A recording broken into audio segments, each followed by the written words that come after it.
Okay, we will get started by quiz game to test your knowledge and also to make the session more interactive. And after sometimes after showing the question and the right answer, I will explain it with some demo, some slides, and so on. Okay, then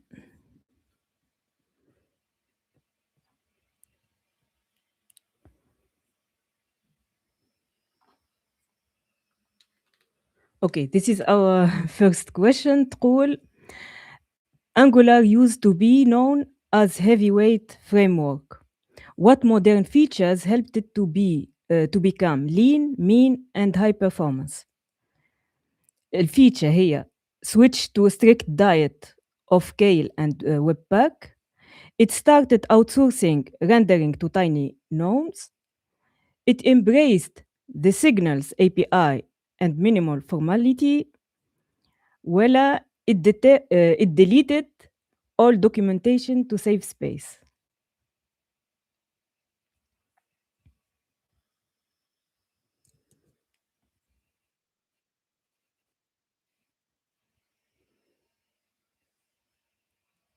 Okay, from 8 people already selected the right answer. So it's already obvious it switched to Signal API. Let's go then to the next question.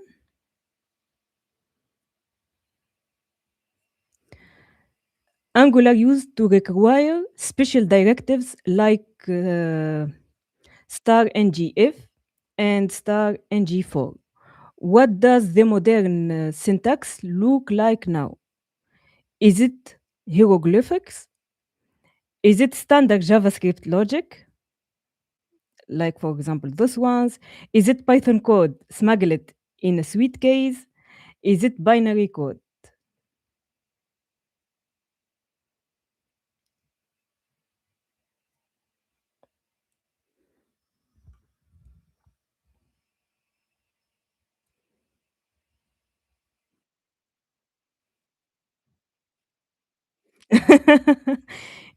It's the best one actually. Okay, هذه الsyntax the new syntax. So we will come back later to more question and more details about the new control flow syntax in Angular, but let's go to the next question now. And meanwhile, I think it would be helpful if you can enter in the chat how many years of experience you have with Angular. This would help us, help me also to maybe adjust the info that I am sharing.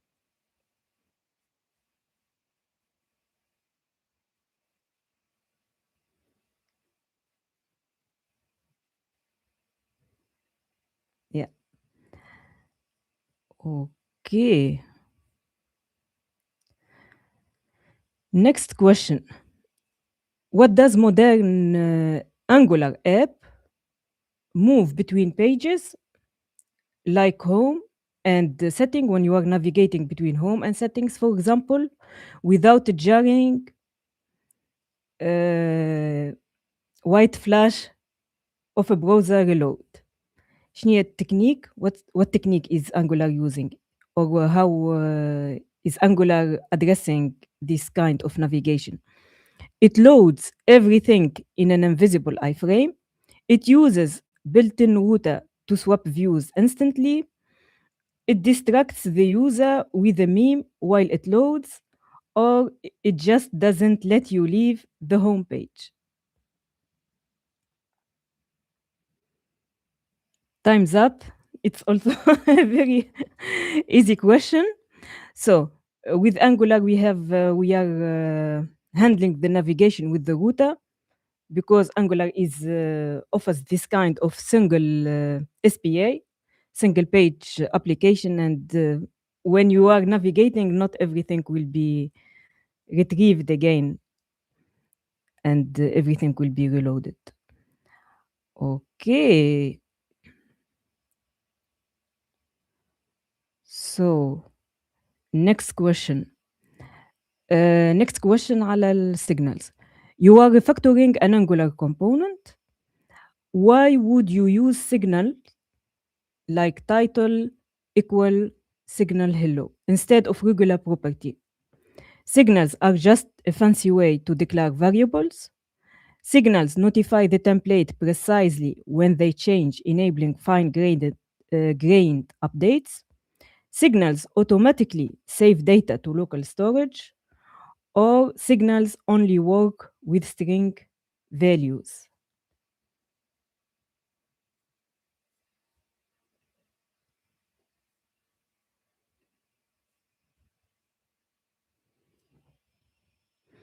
Okay. يظهر لي لازمنا we need to to level up. Everybody has already choose the right answer. Signals notify template precisely when they change, enabling fine-grained updates. We have a few slides regarding signals. Just a moment.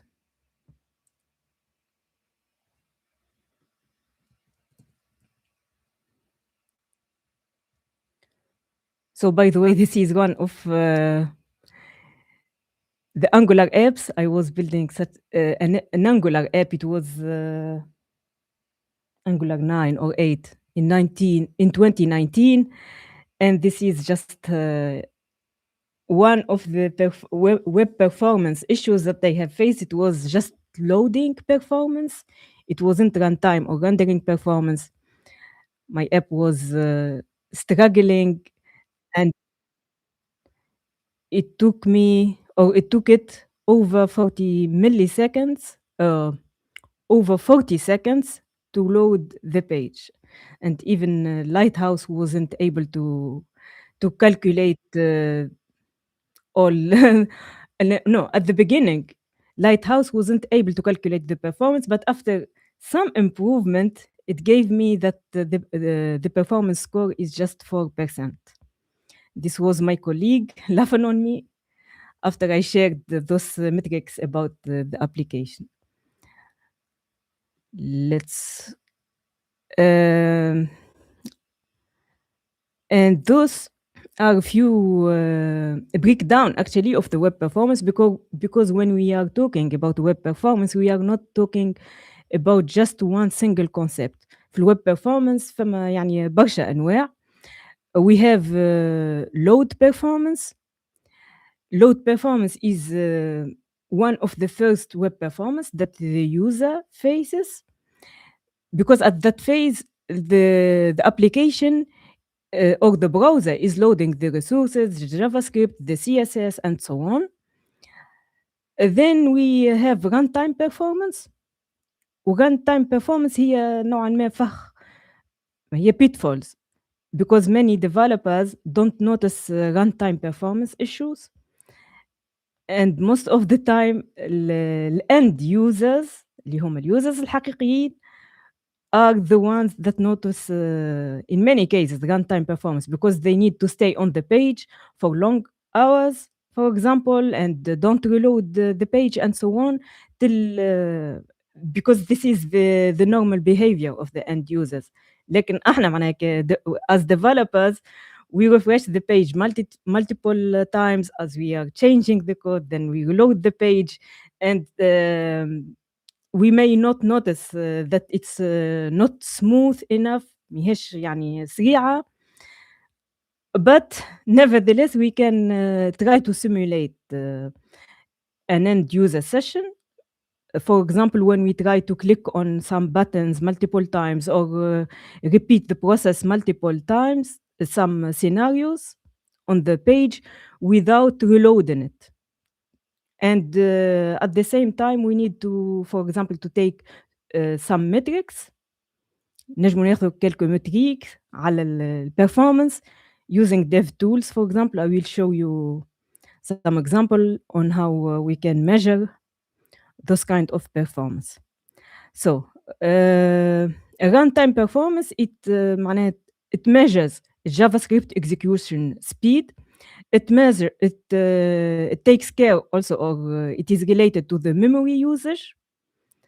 For example, if we have memory leaks, this is kind of the web performance issues that we notice at runtime performance, especially with long sessions. You might not notice some memory leaks at the beginning, but later you will see degradation in the user experience. And runtime performance is also related to event handling. If you are not managing events and events listeners in your application properly, like for example, you subscribe to some events, but there are some unsubscription missing and similar things, those will impact runtime performance. Then عندنا render performance. Render performance is related. It's not about the load performance. ماهيش يعني it's not at the beginning. It could be, but it should not exactly be at the beginning of starting the application. It could be at any time, because sometimes it's related, for example, to a specific page, well, a specific load of the data and render in it. It measures how smoothly a page renders and refreshes during interaction. So I will show you an example. Just a moment.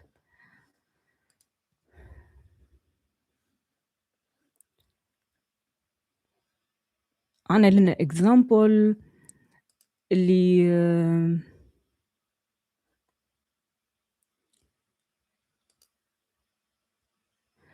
so this is an example about a table. It's a table, and whenever the user click on a row, they can see the details under that specific row, not on a new dialogue or not on in a new page. وهذوم هما those are the details. For example, here we can see the name of this field group or row. We can see some title, creation date, description, and so on. Then there are some kind of sub items to each items. For example, this one container and cloud, each of them has a list of sub items.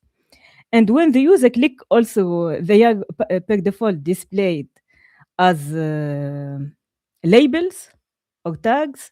And when the user clicks on one of them, they will get extra form with around 30 form fields filled, and per default they are disabled because the user needs to click on edit, then they can edit them or update or delete and so on.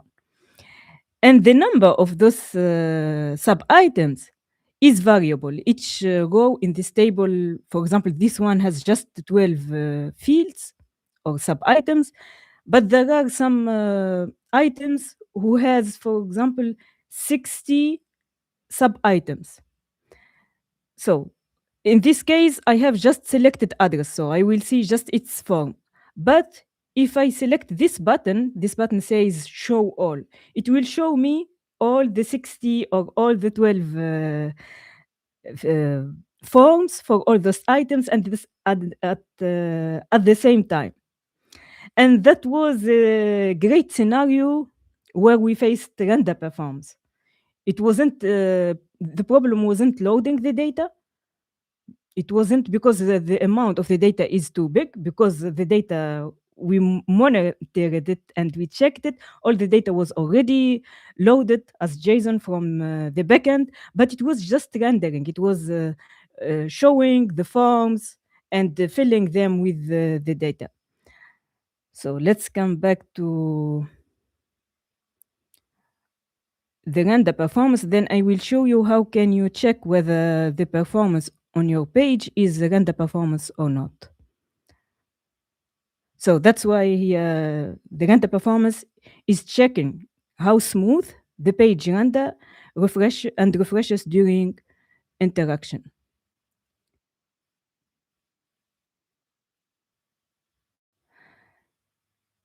You mean if we can delegate the render to multi-threads,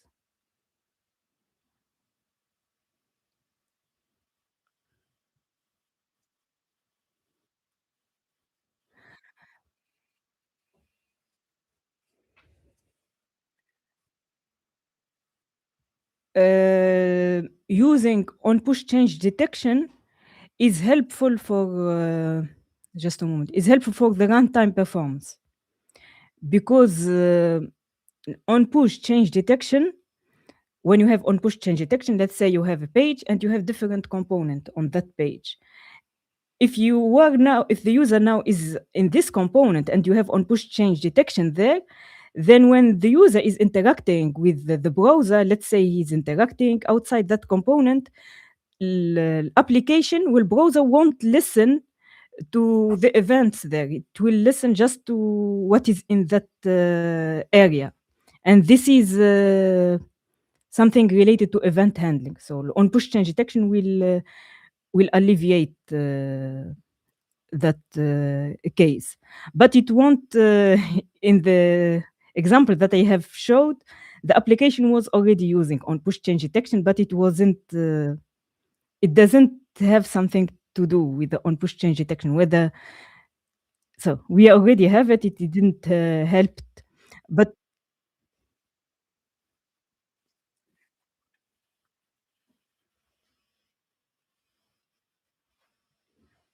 yeah, that's possible. I didn't check the new features, but that's possible. So with the zoneless and with signals and so on, the situations of Angular application is already much better. But nevertheless, yeah, it would be helpful if it is per default. And in the table that I have showed, what was helpful for that case was what we call progressive rendering or uh, lazy loading. It's a kind of lazy loading and progressive rendering, but not lazy loading of the data from the backend or from the server. All the data was there, but delegating and giving this data to the browser was in order to fill the forms.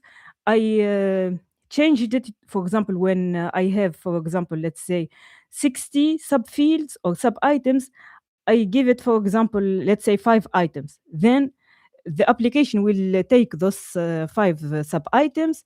It will create their 5 forms, fill them with all the fields. Then, after 200 milliseconds or 100 milliseconds, the next 5 items will come, and so on. So for the user, it's almost not noticeable. The user, as they are reading or trying to read what is inside the first form and the second one, the next one will already come and be displayed. So here some more details about the rendering performance. So the rendering journey starts with parsing HTML, CSS, and JavaScript. Then after the browser will receive DOM, document object model, or after receiving this data, I mean, it will construct the document object model. Then it will show the layout, try to construct the layout, and the final phase is called painting. It will just paint everything. So I have a demo how rendering or how the browser performs the rendering for this page. It's from this tech talk. It's by Ryan Seddon. I have the link here, and this was the final result that the users need to see. So it's a video, so just a moment. Okay, now the browser will start render. So you can see that it starts by so it's displayed with some borders. So now we have the header, then the items under the header, then those kind of subcomponents are displayed on the page. The last part here was the footer. The browser came back to fill more details about those components. And in the end, the user was able to see that. You can try to monitor or to see also the rendering for your own page. If you would like to do the same, you can open whatever page you have or your own web application. Then you need to open the dev tools, go to more tools. Then there is a rendering, and in rendering there are a lot of options. Here I have selected just paint, flashing, and layer. It was very fast. Then you can refresh the page. And here you can see whenever you see the green color mean there is some kind of animation related to that component. If you have a lot of animation on your page, you will notice the green color more. So I will do it live actually on a different page. Let's come back to the browser. This is a very simple page, but so I'm going to Dev Tools. Then you need to select these three dots, then More Tools, then not Performance Monitor, it was rendering. Where is it? Yeah, here.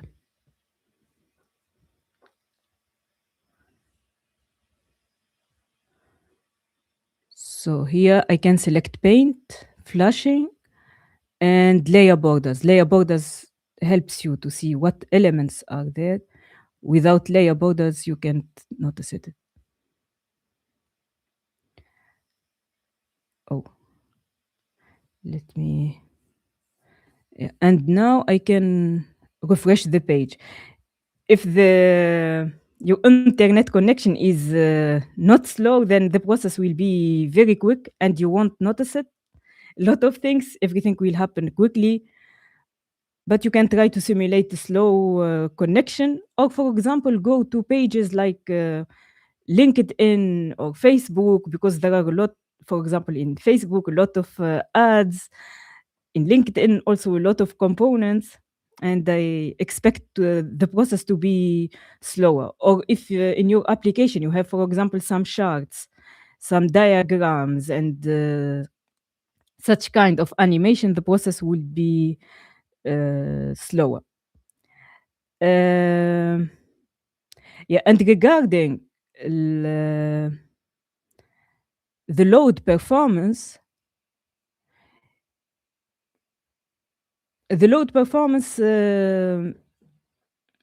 is depending also on the size of your bundle. For example, if your bundle is big or not, if you have lazy loading already used in your application or not. But generally speaking, we try and we would like to have a small bundle. Let me remove this option first. Just a moment. It was more tools, then rendering. Okay. So let's say I have this web application. I am trying to check how whether my first bundle is big or small, and whether my application has risk to have some run performance issues when the user stays on it for a long time. I can do something to get some insights like that. If you go to the dev tools, then go to memory. If it's not already there, you can try to find it by going to the three dots and try to find it out there. So it's important that you refresh everything and try, or not to just refresh, but maybe just a moment. It's still loading. You can empty cache and hard reload, or you can open not Chrome, but iCognito. Because when you don't have iCognito, and you have, for example, some extensions that you are using them on your browser, they will impact the performance of your page, and they will also impact what we are about to measure now. So I have reloaded everything. Here in memory, you can choose the first one, heap snapshot. And I will try to take a heap snapshot of this application because I would like to see what size does the application have before I interact with it.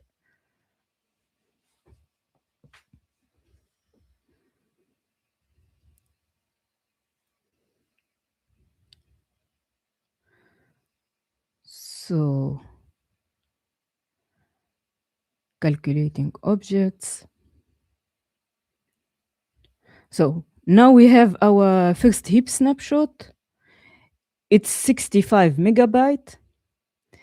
It's also a good practice to click this button before you take your first heap snapshot. This button will it's collect garbage, will remove any variables and so on the browser that are not used.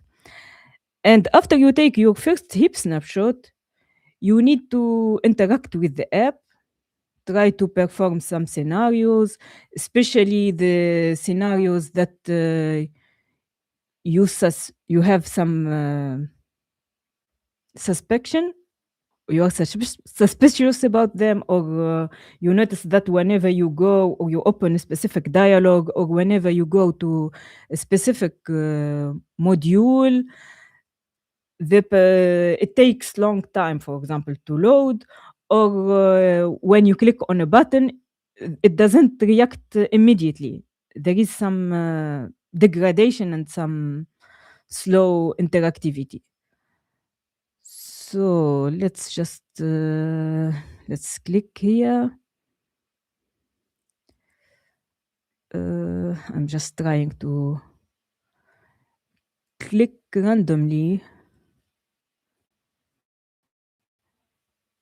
Okay. And let's say I have interacted enough with my application now. Now, where is my first heap snapshot?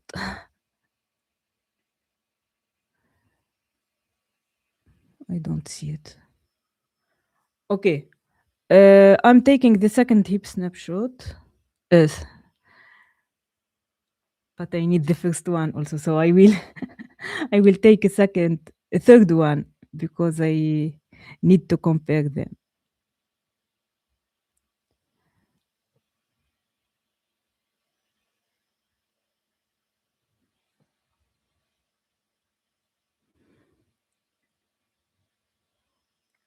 Okay. Let's go to home.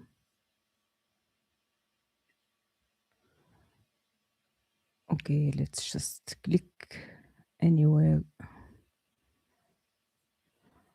And take another one.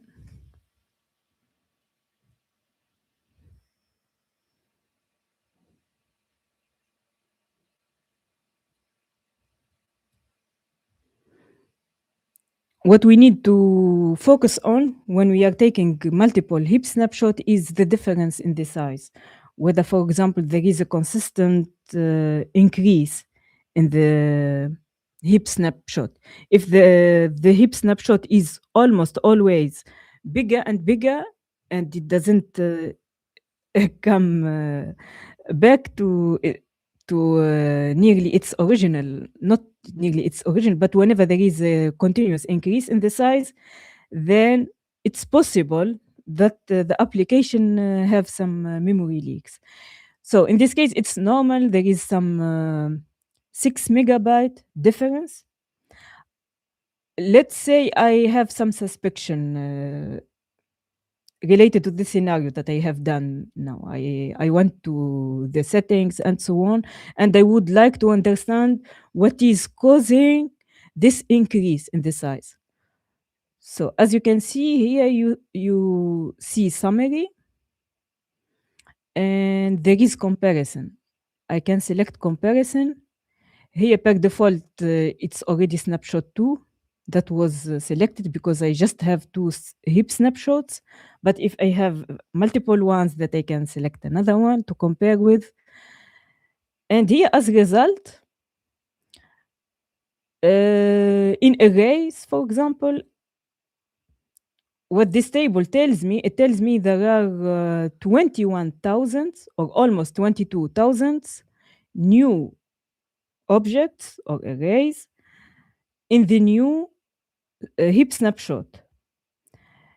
And after I went from this one to this one, over 2,000 arrays or objects were deleted.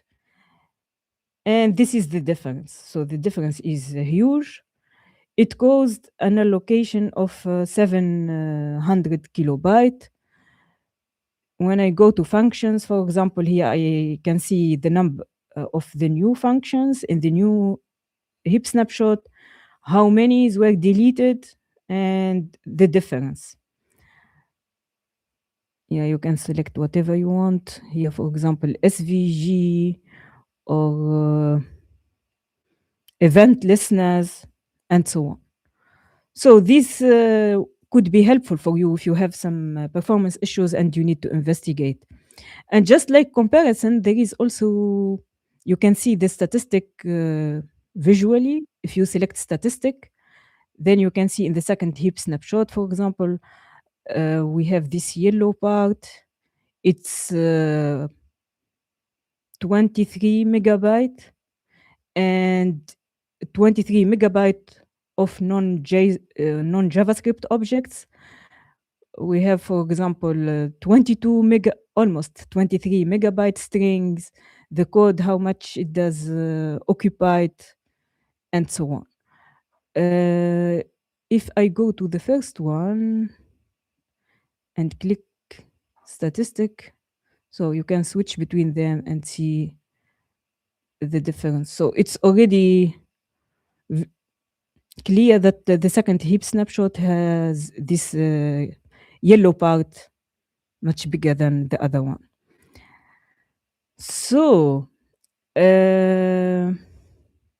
another tool that you can use in Chrome DevTools to measure the performance, which is in real time actually, it is you click on the three dots, then go to more tools, then performance monitor. There you can see right now the CPU usage, the JavaScript heap size, your DOM nodes, how many DOM nodes you have, and how many JavaScript event listeners you have. You can also, if you would like to focus just on specific ones, you can deselect, for example, event listeners or whatever. You can select layout or style and so on. And you need, let me go back here. I think if we will go to LinkedIn, we can see something more interesting. Yeah, here you see, as I was navigating between the pages, there was a jump in the CPU consumption.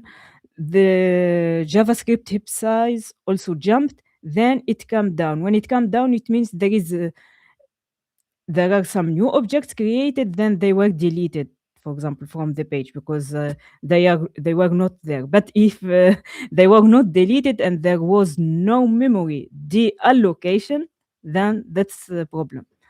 Okay, till here it was those statistics were for Substack, but now we are on LinkedIn. Let's go just randomly. Okay. So here the rendering of the page was already a bit slow, and there is a jump on the CPU usage, a jump on the DOM nodes, on the amount of here of the event listeners, and so on. And there is one more thing that can confirm, for example, that your application have some memory leaks issues, which means it allocates memory, but it doesn't disallocate it, for example, when the user leave the component and go somewhere else. So there is this allocation on timeline. And yeah, I clicked on this button. And if I go now, try to navigate on the page, where should I go? So, oh, I don't want to leave the page.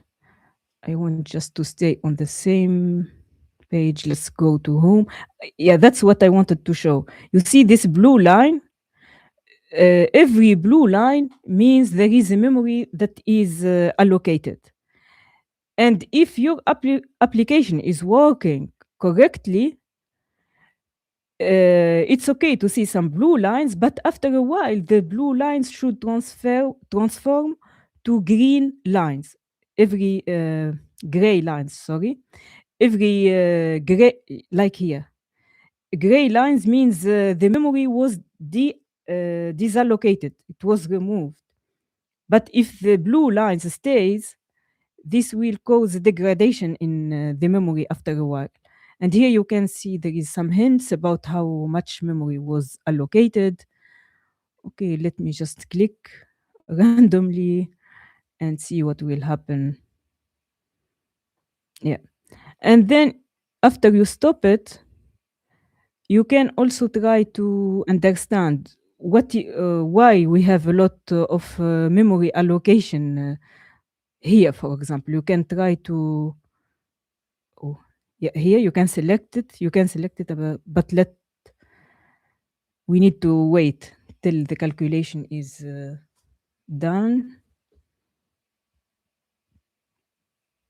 So per default, you will get objects and details about all the session.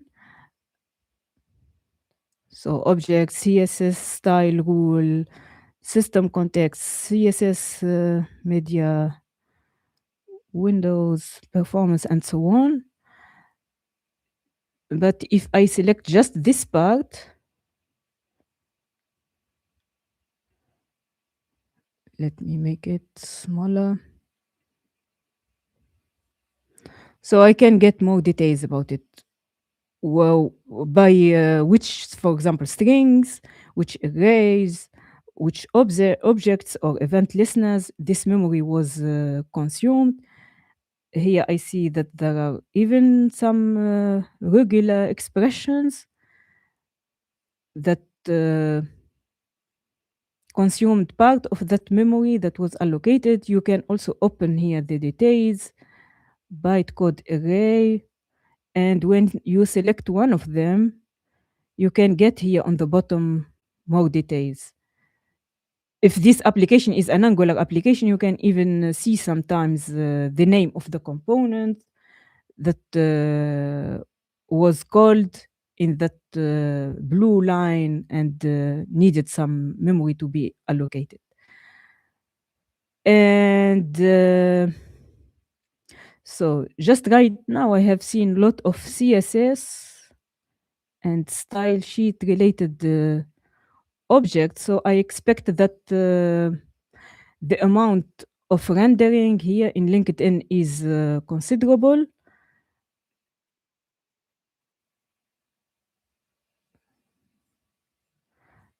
So I can go to performance. It's also good practice to select this button, garbage collection, before you start the calculation.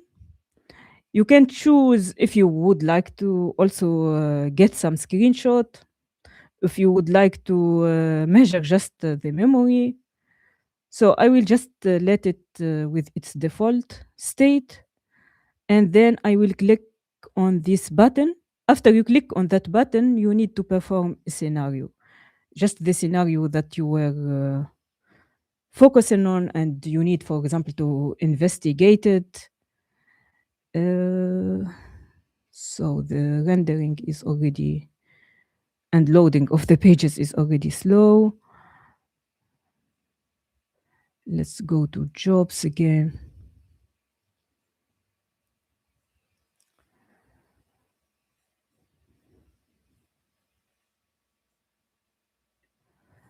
Okay. Here, how much time it will take and whether the calculation of the metrics will be successful or not.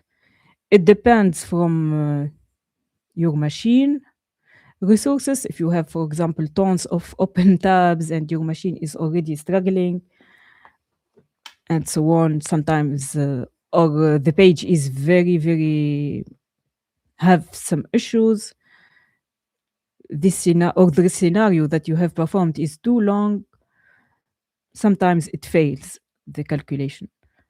But it will take some time. According to my experience, in many cases, it's longer than calculating the JavaScript heap snapshot or the memory allocation.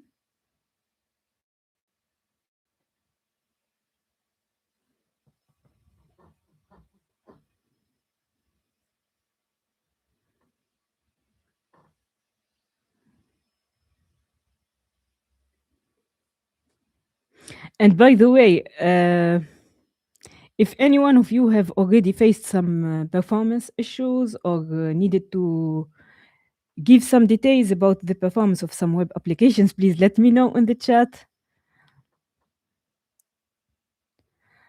Okay. So, what you need to know at the beginning is the colors here. They are very insightful. For example, if there is a lot of yellow colors, or the yellow color is related to the CPU usage. The lila color is related to the rendering. So here I don't see a lot of rendering in comparison to the CPU usage. And here you can see it's a summary of what happened. So our scenario took us 24 seconds.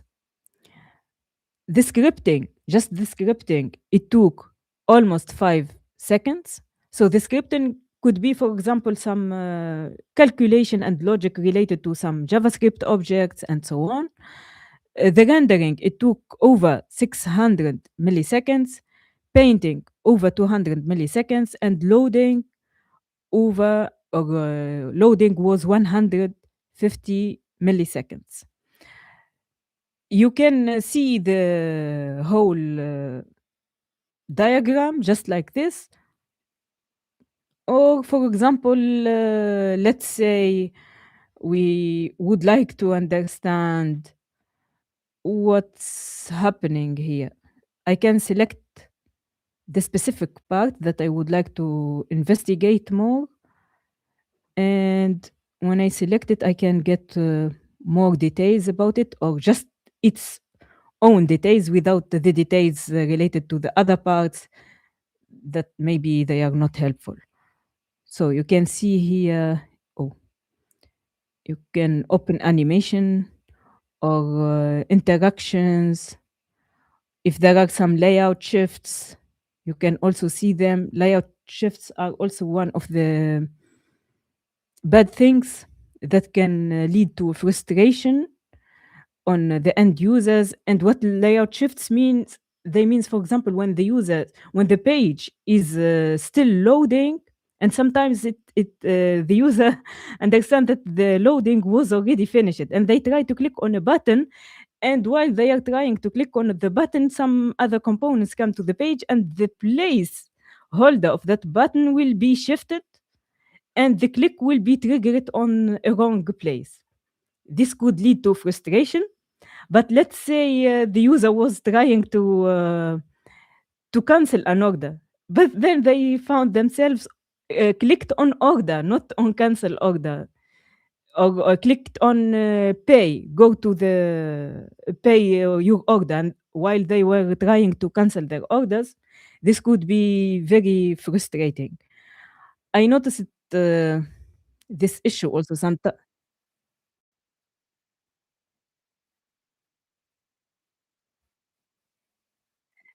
Time to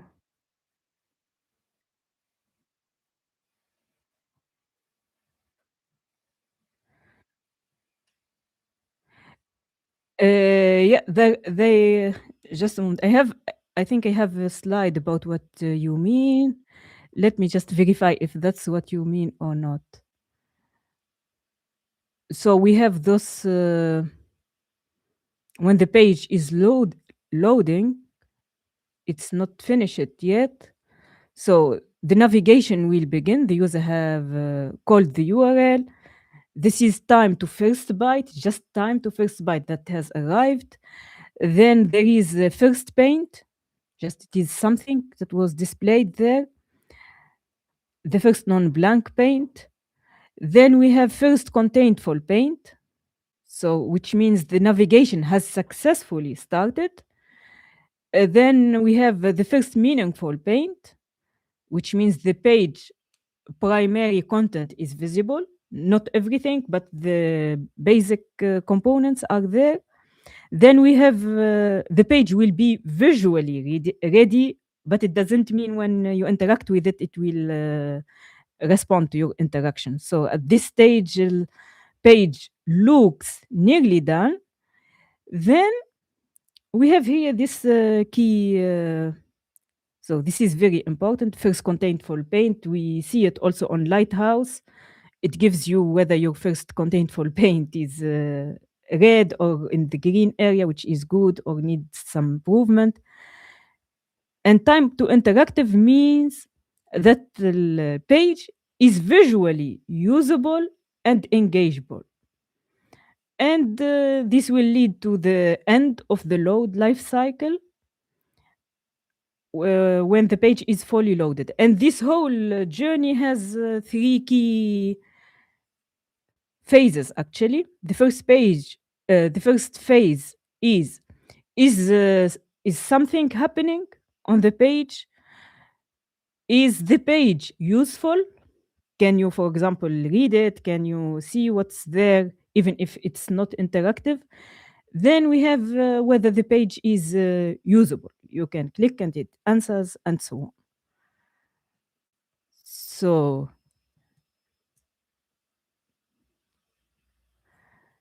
um, and regarding layout shifts, it's possible that LinkedIn has this issue because sometimes I try, let me go here first.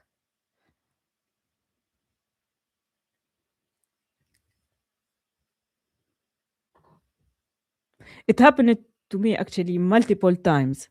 I try to click here on post impression to see the details. So the page is not the loading and rendering is not finished yet. A new item will appear here. Just a moment. Oh, nothing. Let me close this one.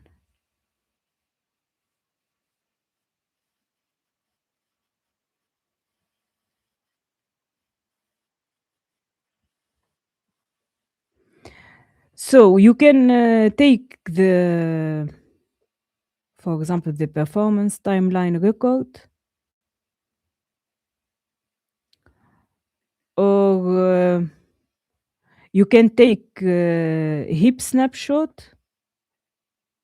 let's say we have we took a heap snapshot. Oh, and then you can do a sorting in the table. You can see the elements on the top that have consumed a huge amount of they are too big, and then you can click on them and see the details. Maybe your question is you mean to start by the function, then not by the heap snapshot. If you would like to start by the function, there are some, for example, some plain JavaScript utilities that you can use. For example, you can use performance. You can set it in your source code, and then you can add another one at the end of the. You can set an, one at the beginning of the before the logic will be executed, and another one at its end. But also the heap snapshot. Let's wait till this one will be finished.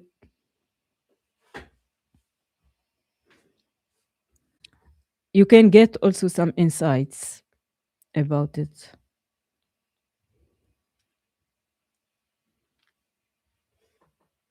I witnessed once a case. It was an application in which I used the TensorFlow library, the TensorFlow library for JavaScript, not for Python. I integrated Tensor library in order to test some navigation by using the hand tracking. And the issue was that I haven't loaded the TensorFlow library correctly. So when I go to the component where I have a stepper and I try to, for example, give this sign, which means I want to go to step 2, or this sign I want to come back to step 1, and so on, the page becomes very slow. And there was an increase in the JavaScript heap snapshot. The increase was continuously. It doesn't stop. Almost each time I go to the component, there is an increase with 20 megabyte. But for me, I wasn't sure what was causing. I got the impression it was related to TensorFlow, but I'm not sure what's causing that. It helped me to take such a heap snapshot, and here you can, for example, you can sort the objects. For example, here I see very huge size, over 160 megabyte, just of strings. Or if you would like to get the details about the function, where is the function? There was function somewhere here. Function. Okay, let's say, for example, this is function. You can click on here under function, you will see all your functions, and then you can see the details about them. If you notice that one of them is consuming a remarkable amount of memory, then you can check its details. Maybe you have a lot of loops inside it. Generally, when the arrays are very big and we need to do a lot of logic and loops and logic that could be, for example, delegated to the backend, and the backend can take care of it before you get the data, then this could be an example of solution. Or, for example, if the data isn't changing a lot, then you can cache it instead of re-executing the function each time the user click on the component, and so on. And regarding layout shift, I have noticed something on LinkedIn, but I'm not quite sure if it was just an accidental layout shift off, or if they have done it consciously, because it was whenever I want to go to, not whenever, but it happened multiple times. I want to go to post impressions, and after clicking on it, I find myself here, try premium. So it's either there was a shift and the click was triggered here, but I remember I clicked here, or they they have tried to consciously implement that layout shift in order to motivate me, or yeah, to try the premium version and pay some money.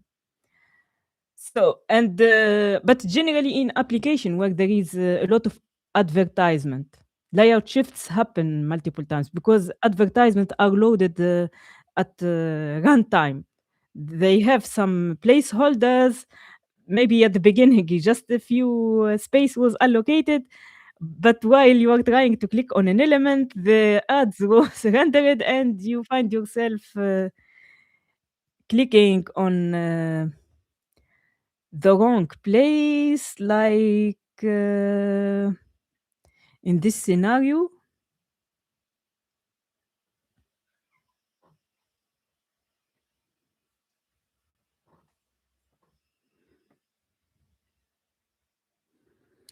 So here, the user is trying, have selected 56 items, and they see two buttons. Yes, place my order, or no, go back. The user would like to click on no, go back.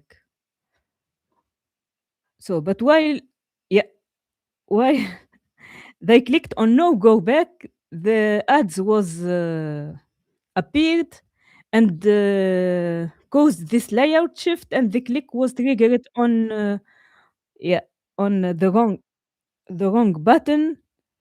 Oh no. The user tried to fix the issue, but it appears that they were very frustrated because the new click didn't change anything and the order was already submitted. So, um, mhm.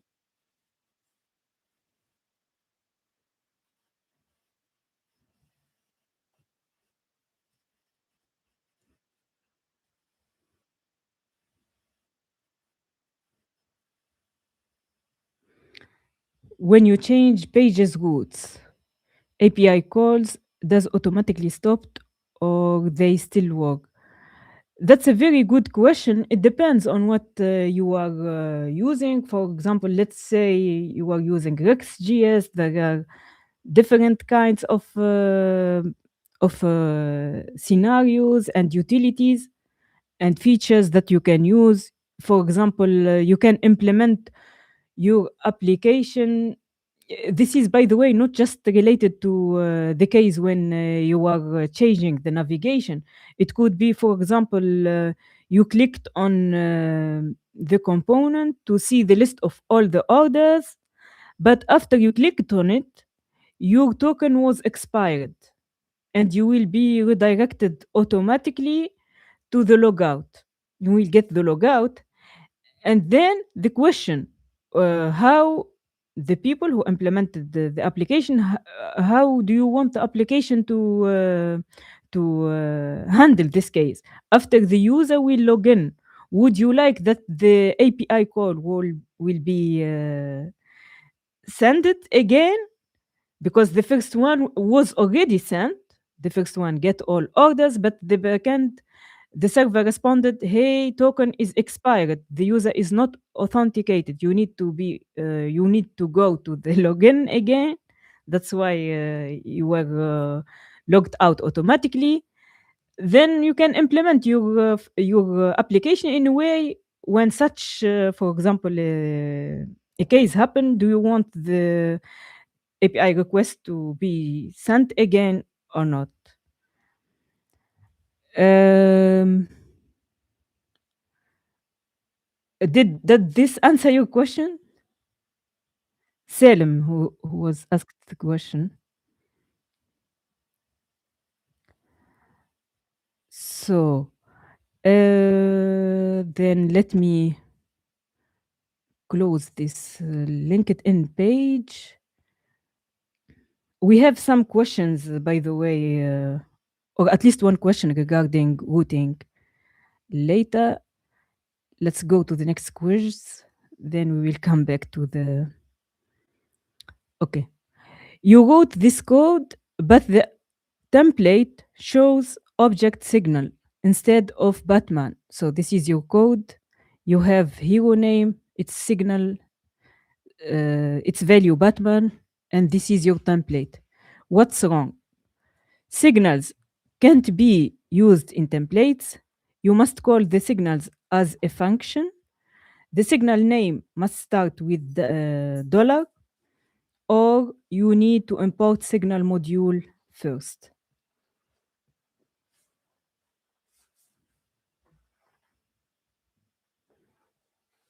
Yeah, those who didn't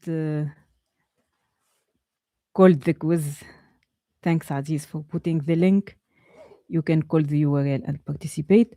So you must call the signal as a function. So the parentheses were missing, and this was the slide about signals.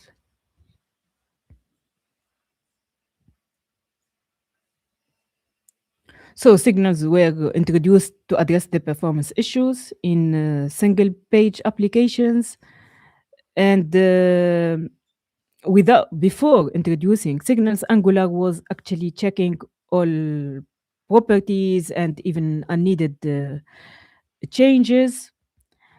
Even their values, for example, were not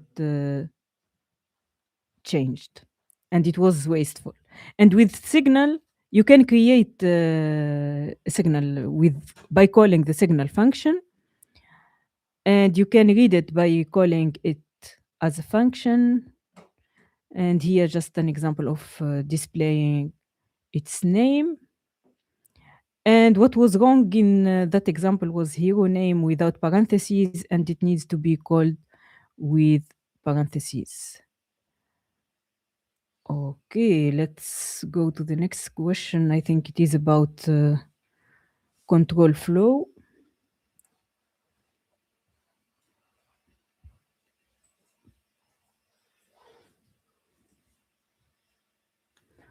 So your colleague wrote this code and Angular is thrown an error. What's missing? So this is the code. The add4 block requires a track parameter to identify items uniquely or uniquely. You need to wrap it in a at if block first. The user card tag must be self-closing, or you must use track by pipe instead.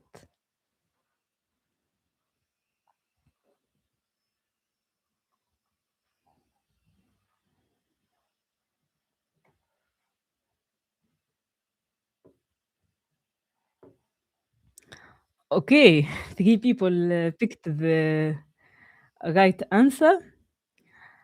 So in that case, actually, the track parameter was missing, and you need to add after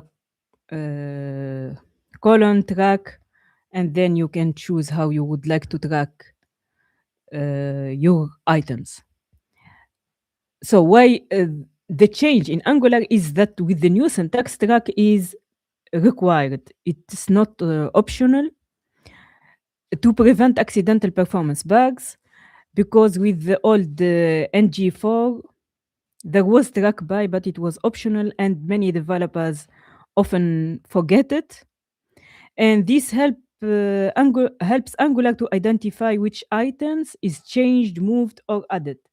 Let's say you have, for example, 100 items or 100 cards that are displayed, and they are changing in real time. If you have a unique identifier, Angular can, for example, determine which cards contains the objects that are changed. Then it will render just the changed ones, not everything. This will improve the performance in real time.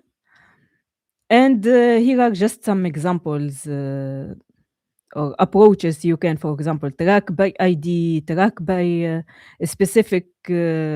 So let's say this is an array of strings, then track by string, the value itself, or track by position, the first item, second, third, and so on. Okay, then the next question is about dependency injection.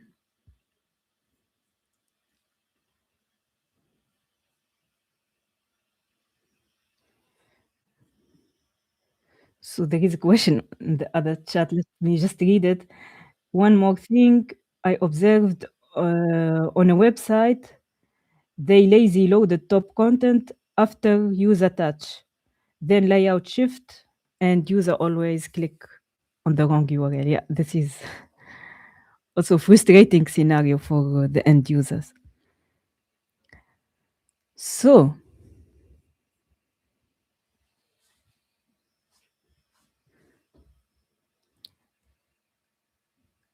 yeah, thank you. What's the benefit? Thanks, Mohammed Aziz.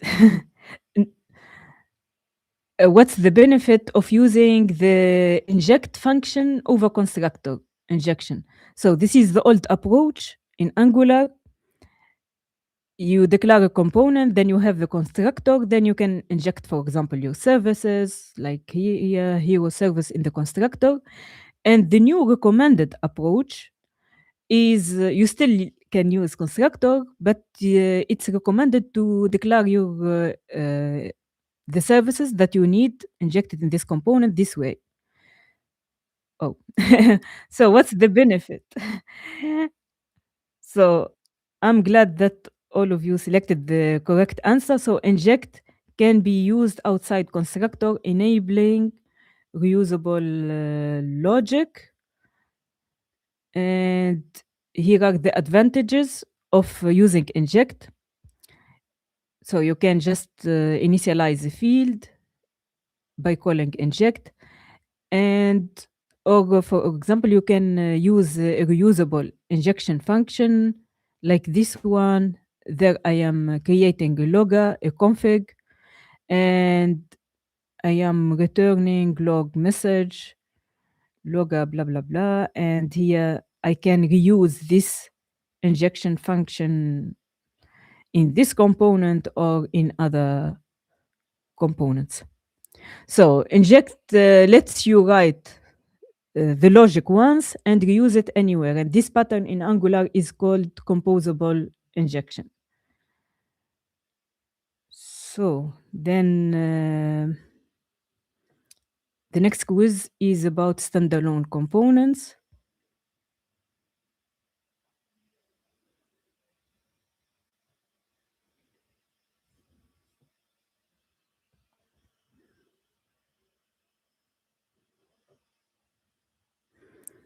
So you are creating a new Angular component, and notice you don't need to declare it in any ng module. What changed? This is a bug. All components must be in a module. Standalone components declare their dependencies directly.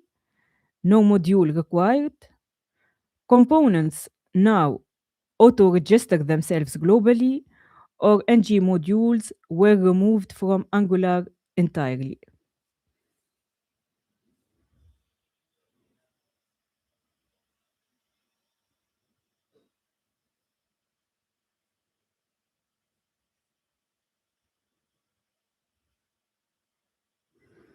Okay, so almost everybody got the correct answer. It's actually worth asking if I am working with modern Angular and I might not need ng module, why I should be aware of them. Let's say you started working or learning Angular this year or before 2 years, where standalone components were already introduced. even in such case, I recommend to not to know everything about ng modules, but it's worth knowing what was the old approach in Angular, because there are a lot of documentation in line, and sometimes you can find some tutorials that are not up to date.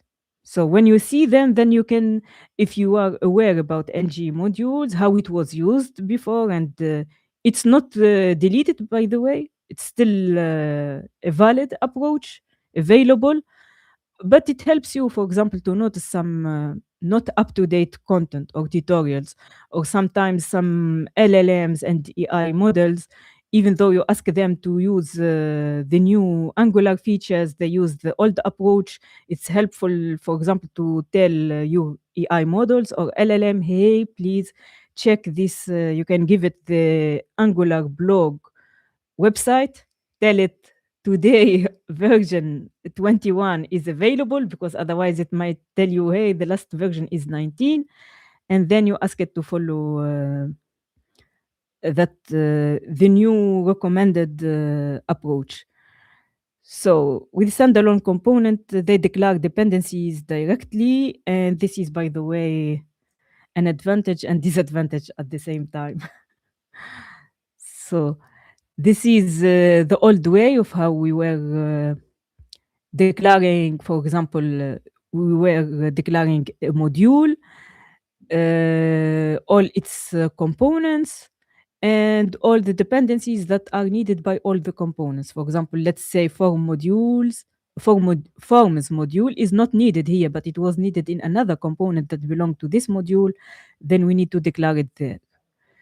And with the new way, we, in our metadata of the hero component, so there you can list all the dependencies, and yeah, the standalone true is not needed because it's the default approach. Yeah. And sometimes it's kind of, it looks like if your list of imports is a bit big, then you will see yourself in each component you need to list everything. That's why it's a kind of double-edged sword. So, and but generally the benefit of these components, it was standalone components. Actually, the Angular team wanted also to facilitate the developer journey, because some people, they find learning modules and components to features, and it was a kind of causing a lot of learning is needed. It facilitates a bit the learning journey for new developers, for new Angular developers. It was this new approach, standalone components, is offering lighter, cleaner component syntax. Each component is self-documented or documenting. No more hunting through modules to find the dependencies. And it's easier also for lazy loading, because now we can lazy load not only per module, but also per component. So we are coming back to the user experience and web performance with the next quiz about hydration. The new hydration concept was introduced by Angular 19. That's why you see here.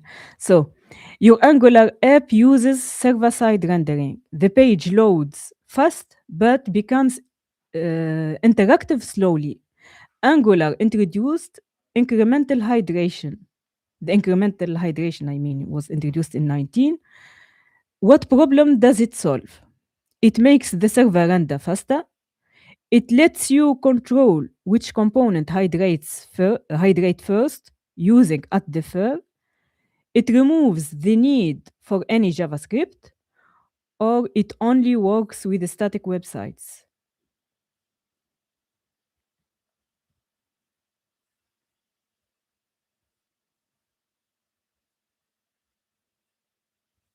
So everybody picked the correct answer. Just a moment, I have a slide that explain the incremental hydration more with more details. So the hydration problem was when the server sends rendered HTML, um, which is the content of the page visually will be loaded first. Then, after displaying the content of the page, the browser needs to load the JavaScript because the JavaScript contains the logic to make the page interactive. So Angular hydrates everything attached to, for example, attached event handlers. And the last phase of this hydration cycle was when the page finally becomes interactive. But that process was slow. Um, so here is an example. We are calling a navigation bar component.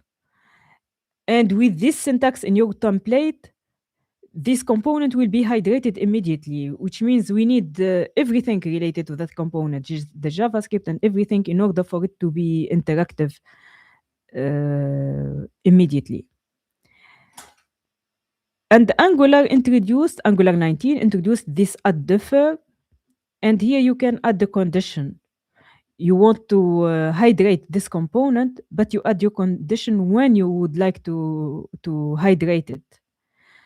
Here we are with the add differ on viewport when it would be visible on the browser, because the user is scrolling, and when they are on the top and maybe the component is under the viewport, it doesn't need to be hydrated. But when I scroll down and I see that component, then the browser will start hydrating it and attaching the JavaScript logic related to it. Or here, for example, you can have a button. It doesn't have any JavaScript attached to it, and we want to hydrate it by add defer on interaction only when the user is interacting with it. And the benefit of this incremental hydration is to prioritize above the fold what the user sees at the beginning. Lazy hydrate off screen component and faster time to interactive, which is known as TTI. So we have already seen this slide. Then we can go back to the next question about zone and zoneless Angular application. So you notice Angular replaced Zone.js with Rex.js for determining page stability. Why is this significant, this replacement? It is significant because Zone.js was security vulnerability, while AngularJS was, Zone.js was too fast and needed to be slowed down. Rex.js simplifies dependencies and aligns with existing Angular pattern. Or Rex.js makes Angular apps smaller by 90%.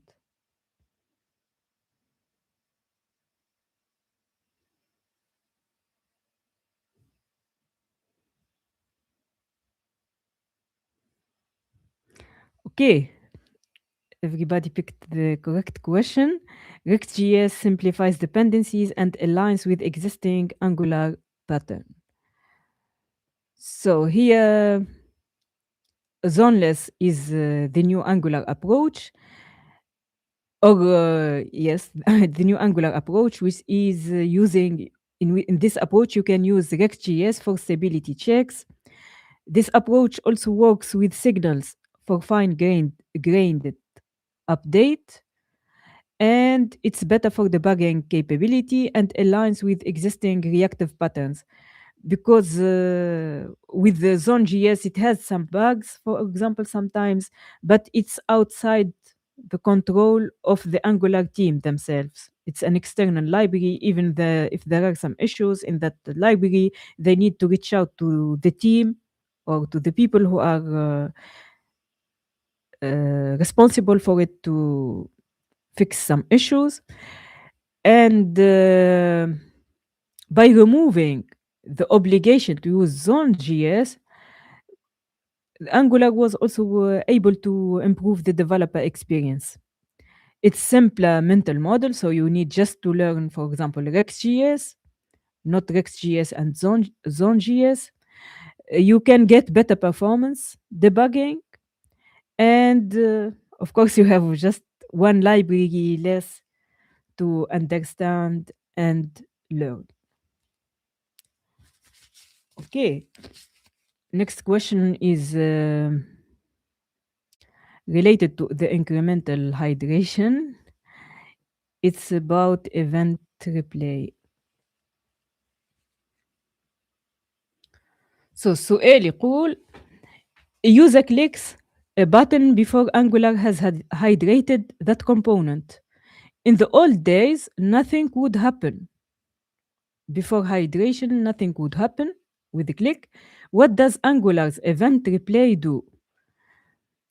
Shows an error message to wait for loading, prevent users from clicking unhydrated components, sends the click to the server to handle, or captures the click and replays it once the component is interactive.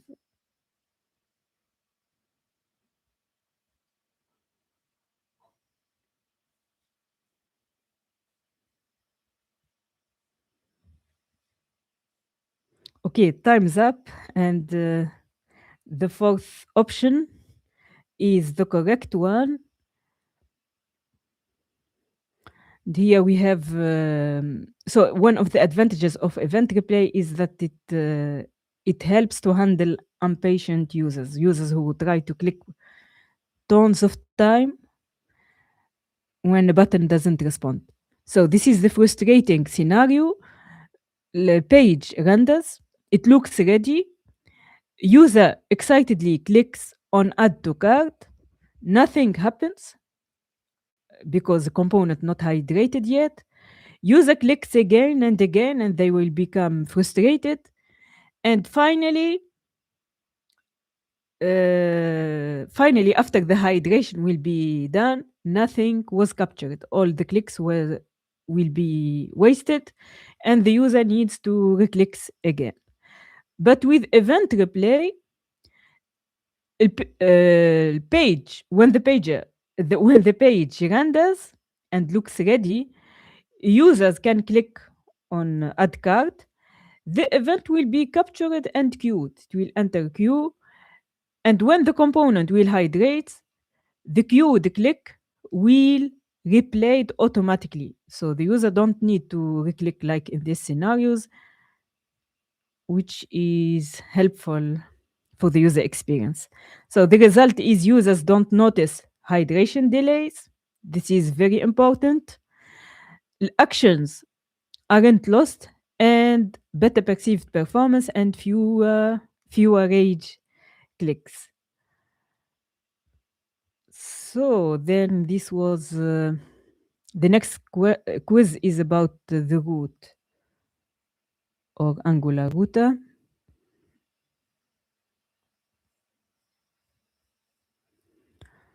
So Angular offer granular server root control. What's the default rendering behavior for these routes? Here we have root configuration. So we can see it here also. The first root with no parameters, and in the second root we have ID as parameter, the product ID. So the question, what's the default rendering behavior of these routes? Both routes are client-side rendered only. All routes must be manually configured for any rendering. Routes without params pre-render. Routes with params use SSL. All routes with params are pre-rendered and static routes use SSL. So the correct answer is the third one, actually. not both routes use client side. And this also was a wrong option. I can explain it a bit. So in Angular application with server-side rendering, so this suppose that server-side rendering is already enabled in your application. So with application with SSR, pre-rendering is enabled by default. And this was introduced, this feature in Angular 19 and stabilized in Angular 20.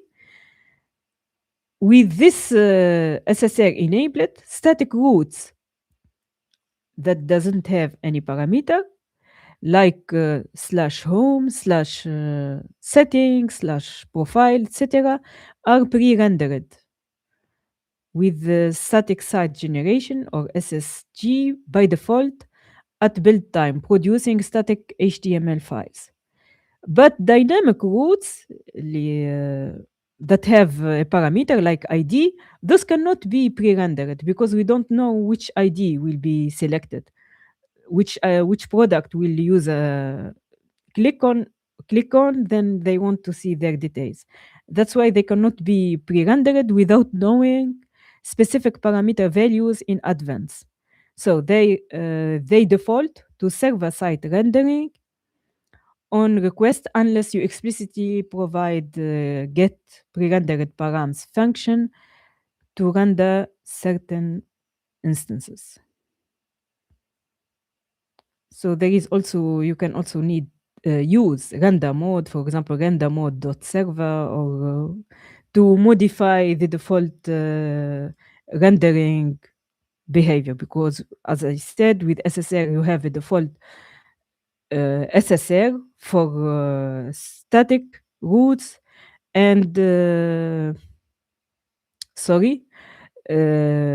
with param have SSR, but with routes that doesn't have, for example, parameter, they have a default pre-rendering behavior.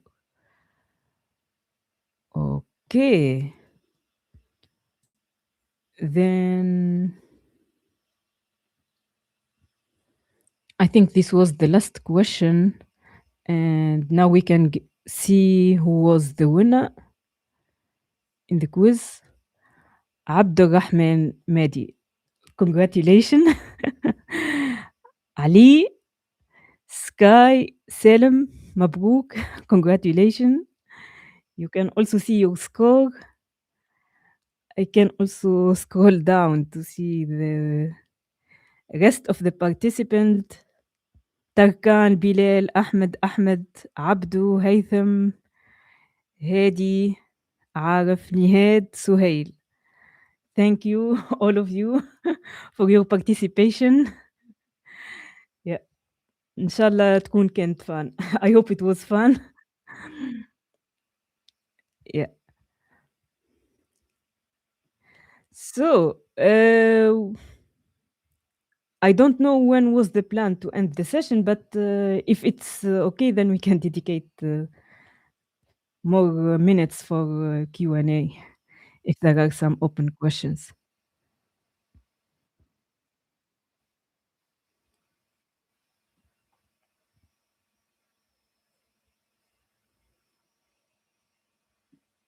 Okay, I haven't seen any further question.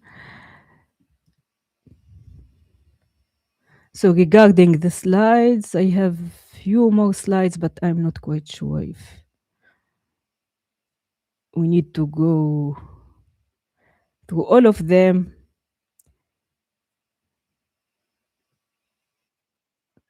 Inshallah. Okay, then maybe my last word is to remember that performance improvement is not one-time fix. So make it part of the development culture. Even if you fix your performance, or even if it is your application has great performance now, it doesn't mean or guarantee that the performance will stay that way. You need always to monitor it in order to avoid such an experience. I just fixed the site. Why did you ruin it?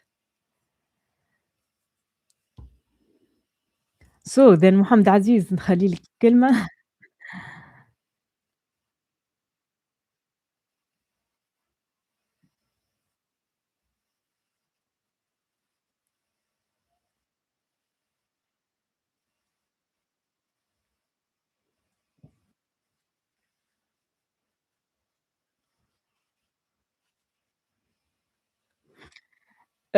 I will give you the link محمد عزيز and you can oh just a moment I think I can no I have a PDF on cloud but it's not the last it's not the final version. I will make the final version available and I can give it to you.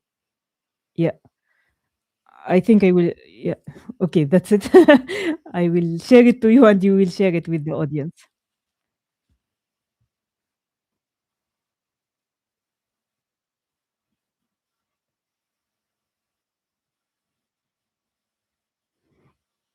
Okay, then شكرًا على invitation محمد عزيز. Thanks for the invitation and thank you for the collaboration also.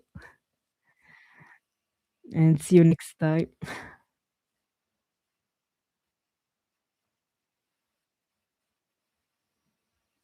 Okay, إن شاء الله. سلام.